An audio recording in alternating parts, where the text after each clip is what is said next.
Good day, ma'am, sir. I'm Kaylee Ann Ponce from Bangged Abra, Philippines.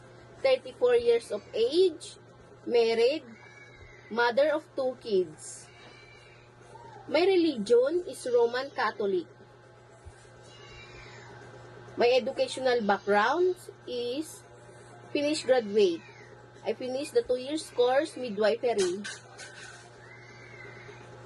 I am the second child in our family. I have 1 brother and 1 sister.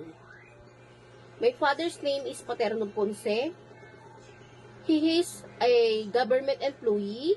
And my mother name is Lolita Ponce. She is housekeeper. My work experience here in Philippines is helper. I finished the 3 years contract of being helper. My duties are washing clothes, wash the dishes, ironing, cooking, preparing foods, take care of young children, pets, and elderly. Ma'am, sir, please choose me as your helper.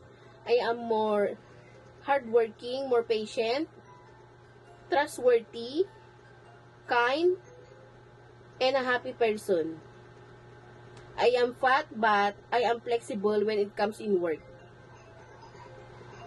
Ma'am, sir, I promise I will do all my best if you hire me, and I promise I will treat your family as my own family. Thank you and God bless. Have a good day, ma'am, sir.